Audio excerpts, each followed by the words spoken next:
Hello friends, my name is Anjali. Then आज के video हम बात करेंगे सैयद वंश के शासक के बारे में, यानी कि सैयद वंश के शासक कौन कौन रहे हैं, यानी कि किसने सैयद वंश की नींव रखी थी, तो ये जानते हैं। और फिर हमने पिछले वीडियो में जाना था कि तुगलक वंश क्या था, और उससे पहले खिलजी वंश, और देन उससे पहले गुलाम वंश के बारे में जाना था, यानी कि दिल्ली सल्तनत में कौन कौन से वंशज रहे हैं जिन्होंने शासन किया है। तो आज की वीडियो हम जानते हैं सैयद वंश के शासक के बारे में।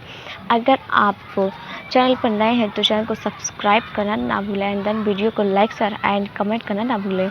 तो आज बात करते हैं हम सैयद वंश के शासक के बारे में। तो सैयद वंश के है ना, सैयद वंश एक तुर्क राजवंश था, यानी कि ये तुर्की राजवंश कहलाता था, यानी कि तुर्की राजवंश ही था। तो जिसने दिल्ली सल्तनत पर 1415 से 1451 तक शासन किया, यानी कि इन लोगों ने है 1415 से 1451 तक शासन किया दिल्ली सल्तनत पर। तो जमुरुद पर आक्रमण और लूटने दिल्ली सल्तनत को बदमाशों से छोड़ दिया था, और सैयद वंश के शासन के बारे में बहुत कम जानकारी, यानी कि इन्होंने है ना कम समय तक शासन किया था, यानी कि सैयद वंश ने हमारे दिल्ली सल्तनत पर।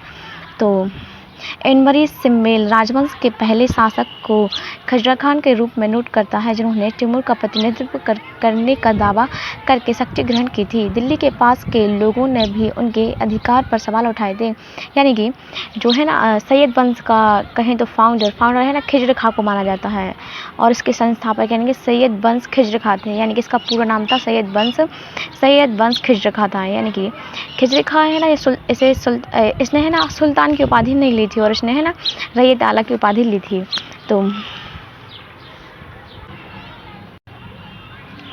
जिन्होंने तिमूर का प्रतिनिधित्व करने का दावा करके शक्ति ग्रहण की थी, यानी कि दिल्ली के पास के लोगों ने भी उनके अधिकार पर सवाल उठाए थे। उनका उत्तराधिकारी मुबारक खान था, यानी कि इसका उत्तराधिकारी ना मुबारक खान था, जिन्होंने खुद को मुबारक शाह के रूप में नाम दिया था, यानी कि इसने अपना खुद का नाम मुबारक शाह खान के रूप में नाम दिया था। और फिर पंजाब के खो राज्यों को फिर से हासिल करने की कोशिश की, बट है ना यहाँ सफल हो गया था। फिर सैयद वंश की शक्ति के साथ भारतीय उपमहाद्वीप पर इस्लाम के इतिहास में गहरा परिवर्तन हुआ, यानी कि सैयद वंश की शक्ति के साथ भारतीय उपमहाद्वीप है ना पर इस्लाम के इतिहास में, जो इस्लाम का इतिहास है ना उस पर गहरा परिवर्तन हुआ।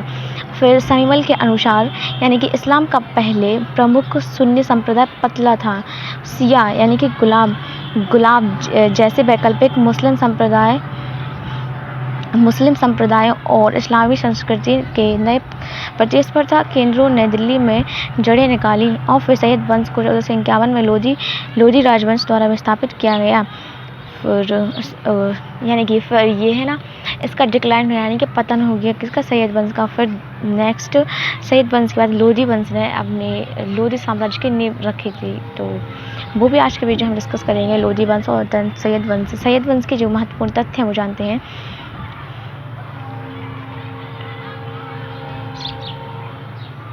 सैयद वंश के महत्वपूर्ण तथ्य, यानी सैयद वंश का संस्थापक खिजर खां ने सुल्तान की उपाधि ग्रहण नहीं की, वे रैयत आला के नाम से संतुष्ट रहे, यानी कि सैयद वंश के जो संस्थापक है ना खिजर खां, उसने है ना सुल्तान की उपाधि नहीं ली थी, और फिर इसने है ना रैयत आला के नाम से ही संतुष्ट रहा। खिजर खां की मृत्यु के बाद उसका पुत्र है ना मुबारक खां गद्दी पर बैठा और शाह की उपाधि धारण की थी, यानी कि खिजर खां की मृत्यु हो जाने के बाद इसका लड़का इसका पुत्र यानी कि मुबारक खां गद्दी पर बैठा, और फिर उसने है ना शाह की उपाधि ली थी, शाह की उपाधि धारण की थी। और फिर मुबारक शाह के दरबार में प्रसिद्ध लेखक सरहिंदी था, यानी कि मुबारक शाह के दरबार में है ना जो प्रसिद्ध लेखक था वो सरहिंदी था। और फिर जिसने तारीख़ मुबारक शाही लिखी थी, यानी कि ये क्वेश्चन में कह सकता है कि तारीख़ मुबारक शाही किसने लिखी थी, तो जो मुबारक शाह के दरबार में रहा करता था ये कौन सा लेखक, सरहिंदी, इसने लिखी थी ये।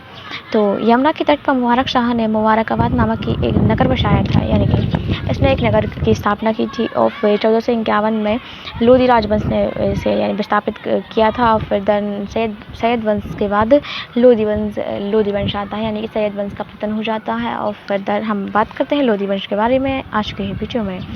तो लोधी वंश अफ़गान लोधी जनजाति का था, यानी कि जो लोधी वंश है ना अफ़गान लोधी था। और फिर बहलोल खान लोधी, यानी कि बहलोल खान लोधी ने लोधी वंश को शुरू किया था। बहलोल खान लोधी या फिर बहलोल लोधी इसका नाम था। ये इसने लोधी वंश को शुरू किया था, और दिल्ली सल्तनत पर शासन करने वाला पहला पश्तून था, यानी कि दिल्ली सल्तनत पर पहला शासन करने यानी कि दिल्ली सल्तनत सबसे ज़्यादा या सबसे लंबे समय तक शासन करने वाला व्यक्ति है ना बहलोल लोदी था। बहलोल लोदी, इसका बहलोल लोदी नाम है, यानी कि इसने सबसे ज़्यादा शासन किया था। और फिर बहलोल लोदी ने अपना शासन शुरू किया। दिल्ली सल्तनत के प्रभाव विस्तार करने के लिए मुस्लिम जौनपुर सल्तनत पर हमला करके और एक संधि के दौरान आंशिक रूप से असफल हुए। इसके बाद दिल्ली से वाराणसी फिर बंगाल प्रांत की सीमा पर पश्चिम वापस दिल्ली सल्तनत को प्रभाव मतलब कि ये बहलोल लोदी है ना, ये मध्य एशिया में जो रोह प्रांत के अफगान सरदार थे ना, उन्हें भारत में आने की अपील करता था। कौन? ये बहलोल लोदी।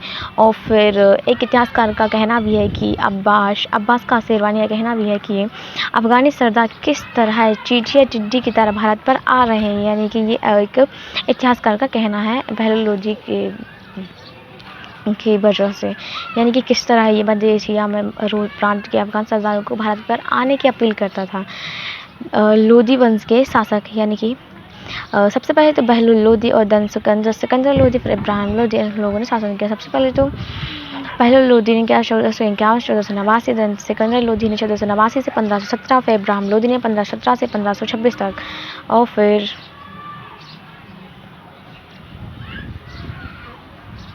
जानते हैं लोदी वंश के महत्वपूर्ण तथ्य क्या थे। मध्यकालीन भारत में महत्वपूर्ण प्रश्न उत्तर बहलोल लोदी दिल्ली की गद्दी पर बैठने वाला पहला अफगान शासक था। यानी कि दिल्ली की गद्दी पर यानी कि अफगानी शासक यही था। कौन? बहलोल लोदी। ये दिल्ली की गद्दी पर बैठा था, पहला अफगान शासक था। इसने बहलोल शाह गाजी नामक उपाधि ली थी। यानी कि इसने है ना बहलोल शाह गाजी नामक उपाधि धारण करके है ना ये दिल्ली की गद्दी पर बैठा था।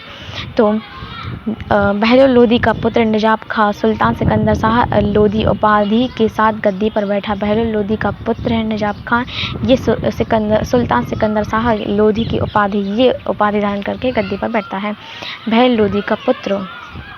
फिर सिकंदर लोदी ने 1504 में आगरा शहर की स्थापना की और उसे अपनी राजधानी बनाई। यानी कि 1504 में इसने अपनी आगरा शहर की स्थापना की और फिर इसे ही अपनी राजधानी बनाया था। और फिर सिकंदर शाह लोदी द्वारा माप का एक पैमाना यानी गज सिकंदरी प्रचलित किया गया। यानी कि भूमि मापने के लिए एक पैमाना यानी कि गज सिकंदरी सिकंदर शाह लोदी ने ये प्रचलित किया था, यानी कि भूमि नापने के लिए ये पैमाना। और फिर सिकंदर लोदी ने ज्वालामुखी मंदिर की मूर्तियाँ तुड़वाकर कसाईयों को मांस तौलने के लिए दे दी थी। यानी कि ये सिकंदर लोदी है ना, इसने ज्वालामुखी जो मंदिर मूर्तियाँ तुड़वाकर कसाईयों को मांस तौलने के लिए दे दी थी। सिकंदर लोदी के आदेश पर संस्कृत ग्रंथ आयुर्वेद का फारसी अनुवाद करके फरंगे सिकंदरी नाम से किया था। यानी कि संस्कृत ग्रंथ थे ना, उसे फारसी में ट्रांसलेट करा दिया। और फिर गले के कैंसर से सिकंदर लोदी की मृत्यु होने के बाद उसका पुत्र इब्राहिम लोदी गद्दी पर बैठा। यानी कि गले के कैंसर है, गले में कैंसर हो जाता है। देन फिर इसका पुत्र है सिकंदर लोदी की मृत्यु के बाद इसका पुत्र इब्राहिम लोदी गद्दी पर बैठता है। फिर इब्राहिम लोदी के चाचा आलम खां और पंजाब के शासक दौलत खां लोदी ने काबुल के शासक बाबर को दिल्ली पर आक्रमण का निमंत्रण दिया। यानी इसने है ना बाबर को दिल्ली पर आक्रमण करने का निमंत्रण दे दिया था। फिर बाबर और इब्राहिम लोदी के बीच 21 अप्रैल 1526 में पानीपत का प्रथम युद्ध हुआ, जिसमें इब्राहिम लोदी बुरी तरह हार गया था। यानी कि फिर यानी कि सबसे पहले पानीपत का युद्ध हुआ था बाबर और इब्राहिम लोदी के बीच 21 अप्रैल 1556 में। ये क्वेश्चन भी किया जाता है कि पानीपत का युद्ध किन लोगों के बीच हुआ और कब हुआ। तो 21 अप्रैल 1526 को पानीपत का प्रथम युद्ध हुआ था बाबर और इब्राहिम लोदी के बीच में।